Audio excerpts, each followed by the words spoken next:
bedah mulut. Jadi kalau nanti mau praktek, kalian sebagai dokter gigi umum kerja apa itu? Mau penambalan, perawatan saluran akar, scaling, pembuatan gigi tiruan, pembuatan kawat gigi. Itu standarnya itu, sterilisasi yang tertinggi itu ada di bagian bedah yang bisa digunakan, diaplikasikan di semua tindakan itu. Makanya kalian harus belajar bedah minor. Karena sekaligus kalian juga kan melakukannya kan, bedah minor itu misalnya ekstraksi gigi. Itu masuk bedah minor. Ya enggak? Ekstraksi gigi atau pencabutan gigi dengan penyulit atau odontektomi kelas 1A yang ringan-ringan itu boleh sama dokter gigi umum. Nah, itu bedah minor. Tapi yang paling penting bukan bedah minornya, tapi sterilisasi bedah minornya. Halo? Halo dokter. Iya dokter. Dokter. Sterilisasi bedah minornya itu kalian harus tahu deh.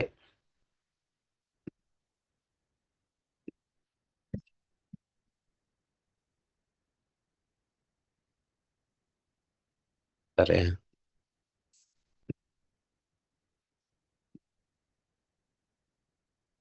Udah lihat di layar? Sudah dokter. Sudah dokter. Oke. Nah, ini sterilisasi bedah minor ya. Kita ngulang dulu di awal ya. Apa itu asepsis? Tadi udah, ini kita ulang ya, review.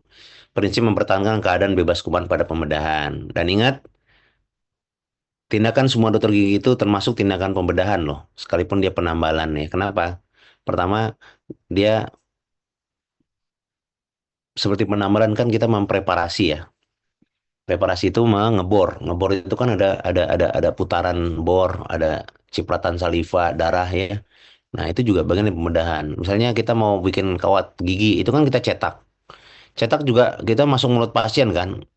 Bisa jadi cetakan itu saliva pasien kan. Nah, jadi standarnya itu harus menggunakan standar pembedahan. Jadi walaupun judulnya bedah minor, tapi sesungguhnya ini standar yang digunakan seharusnya di semua tindakan dokter gigi, bukan hanya tindakan bedah. Ya, ya, paham ya deh ya. Tuh, apa aja sumber infeksi coba? Kalau secara umum sumber infeksi itu bisa dari udara, bisa dari alat bedah, bisa dari kulit atau tangan operator, bisa dari kulit penderita, bisa dari darah, nah, bisa dari saliva. Nah, nambah dari kita nih saliva, ya. Dokter-dokter lain mana ada saliva? Dokter mata misalnya, dokter jantung, dokter dokter THT oke lah masih ada tenggorokan yang lewat buka mulut. Tapi kalau dokter gigi dari A sampai Z-nya buka mulut gitu. Ya, dari A sampai Z tindakannya itu berhubungan dengan mulut. Ya, nah, lingkungan pembedahan nih adik-adik. Nanti adik-adik walaupun nanti akan stase bedah mulut ya, tapi nanti standarnya bisa digunakan untuk stase yang lain sebenarnya. Nah, ini misalnya pada kamar bedah itu ada tekanan positif. Waktu COVID itu namanya tekanan negatif ya. Nah, ini diatur banget nih, ya, diatur bagaimana ruangan ini bisa mengkontrol sumber infeksi, ya, bisa mempertahankan pasien-pasien yang dioperasi kan bukan gigi aja di sini nih. Kalau di rumah sakit kan pasien infeksi kaki, infeksi perut, infeksi kepala, infeksi dada, semuanya di sini nih. Ya, belum infeksi mulut lagi kan. Nah, jadi kenapa kita menggunakan standar di bedah? Karena memang di kamar bedah ini tertinggi, standar tertinggi di dunia. Ya, itu di kamar bedah nggak ada.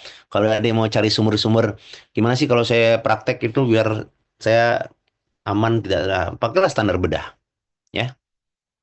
Nah, ini antisepsis persiapan lapangan bedah, kulit penderita bersihkan atau cukur rambut misalnya lukanya di kepala, lukanya di rahang. Kalau kepala nggak mungkin gigi ya. Misalnya kalau di bedah mulut itu kami di dagu, dagunya itu banyak banyak banyak banyak jenggot. Nah, bersihkan dulu jenggotnya, cukur dulu atau misalnya di kumis.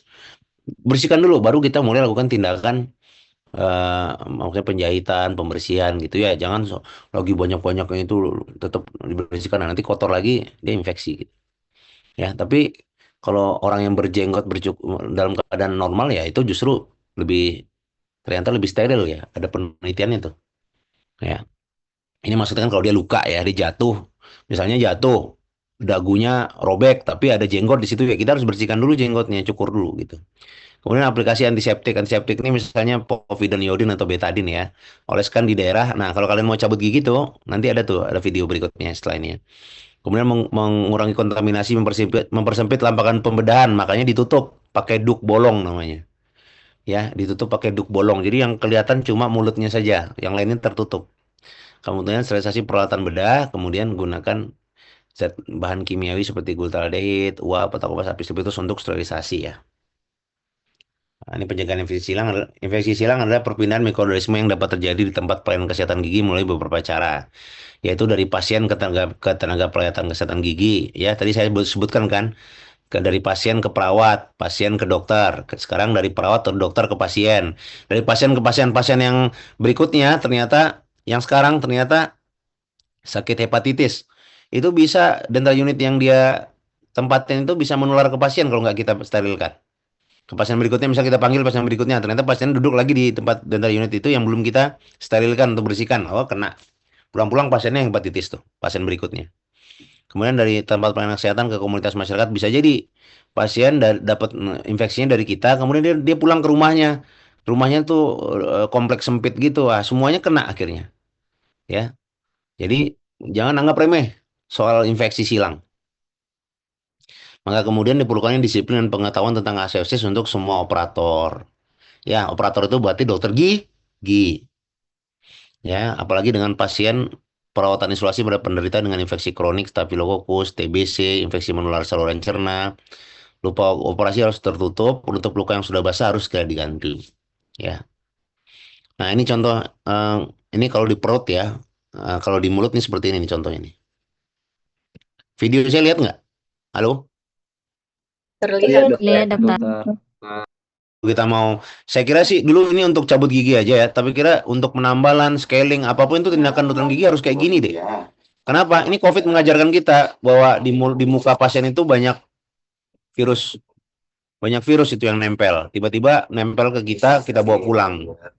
Nah, makanya nah ini dia satu arah dan berlawanan arah jarum jam ya, berlawanan dia tuh berlawanan, bukan searah, berlawanan. Oh. Nah, dan COVID itu ternyata virus SARS-CoV itu lebih cepat matinya dengan povidone iodin. Satu arah ya. Nah, buang yang tadi. Rasa yang tadi dibuang, ganti baru tapi khusus intraoral. Jangan oral lagi, selesaikan dulu oralnya. Jangan kita mau coba di bawah belakang kanan, jadi yang kiri dulu. Atas dulu semuanya. Terus bagian palatalnya. Terus bagian buka gigi yang tidak dicabut, baru bagian lingual dulu, baru terakhir gigi yang mau dicabut, misalnya gigi bawah kanan ini, gigi 8 atau gigi 7. Terakhir ya, agar yang sehat tidak ketemu yang kotor dan mengontaminasi yang sehat gitu ya. Begitu, terima kasih. Assalamualaikum. Ya, udah lihat, kebayang deh. Kebayang dokter. Nah itu kalau di poli ya, di dental unit. Kalau ini di kamar operasi nih, kalau kami di bis total. Sama, walaupun kalian nanti ini standarnya sama tadi, berlawanan arah jarum. Maaf kok, maaf, maaf ya.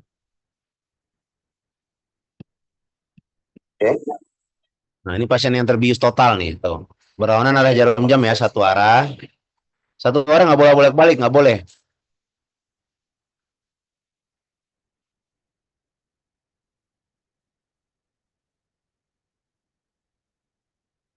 Tuh, setengah wajah, setengah hidung, sampai semua dagu.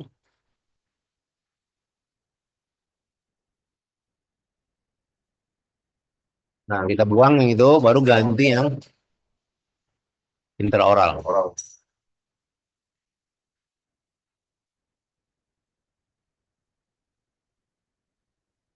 Hmm.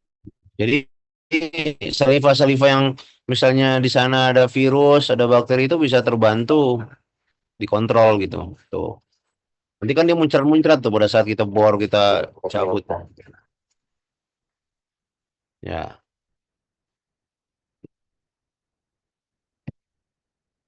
Nah, terus cuci tangan bedah ya. Cuci tangan bedah beda dengan 6 langkah cuci tangan ya. Jadi kalau kalian bedah minor, ini dulu awalnya hanya untuk tindakan bedah ya, tapi seharusnya mau tindakan apapun itu, mau penambalan, scaling, atau pencetakan, semuanya harus kayak gini kalau menurut saya, Dik. Ya, ini contohnya di kamar operasi ya. Nah, jadi cuci tangan bedah itu harusnya seperti ini tuh. Tuh. Tangannya harus di atas terus, nggak boleh turun ke bawah. Harus posisi di atas gitu. dan cucinya satu arah gitu ya, basahin dulu, baru kemudian ambil sabun atau di sini sabun ya. Sabunnya pakai pakai pakai kaki itu di kontrolnya. Ya kalau di kita mungkin ya pakai ini aja, pakai punggung tangan tuh di ini kan kalau di klinik ya. Tuh bersihkan dulu telapak tangan yang 6 langkah itu ya, 6 langkah itu. Tuh. Jadi jadi benar-benar steril gitu. Tuh. Ini sebenarnya bisa digunakan juga untuk yang lain, nggak hanya untuk bedah aja ya. Hmm. Hmm.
Nah, walaupun nggak harus gini-gini banget ya, nggak pakai gosok gitu. Yang penting kayak tadi saja, tangan ambil 6 langkah, habis itu sampai siku. Ini sampai siku nih ya. Ya, ya kalau ini untuk bedah di kamar operasi oke lah. Tuh. Tapi intinya, nah nanti nyucinya kayak gini satu tangan ya, satu arah, satu arah. Tuh, tuh. Jadi tangannya tetap di atas, jangan turun ke bawah. Jadi kalau udah cuci tangan, jangan lagi ke bawah. Tuh, kalau turun udah nggak steril lagi. Terus satu arah tuh, dari atas ke bawah, terus, terus bilas dari atas ke bawah. Jadi nggak bolak-balik, satu arah dari atas lagi. Kalau mau cuci lagi dari atas lagi gitu. Tuh tangannya hand up. Tangannya hands up ya, jangan turun lagi ke bawah. Karena kalau udah ke bawah nggak steril dia. Nah, ini mulai untuk pasang baju. Pertama dikeringkan dulu. Steril. Itu kayak ininya steril ya, apanya apa handuknya steril untuk keringkan. Ya,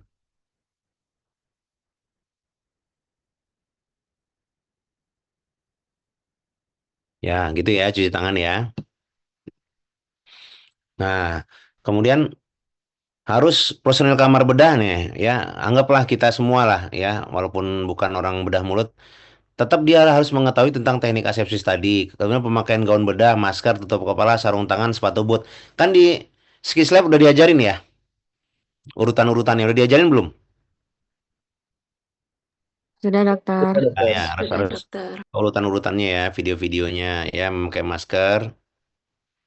Ya, maskernya harus masker bedah ya, bukan masker yang gaya-gayaan gitu, yang memang ini ada lapisan-lapisan pelindungnya, terus harus ketat gitu, jangan longgar. Yang longgar tuh kadang-kadang turun ke bawah hidungnya kelihatan, itu namanya bukan masker namanya ya.